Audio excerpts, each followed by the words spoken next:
how to add fade out animation in Wix Studio.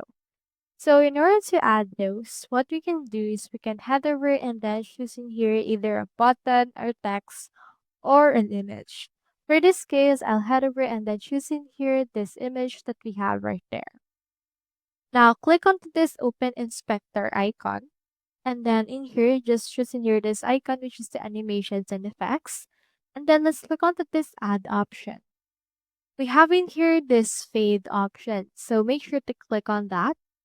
And it should be able to show you in here a fade animation of how that will be applied into the actual site. So from in there, it should be able to be applied. And once you're done, make sure to save it.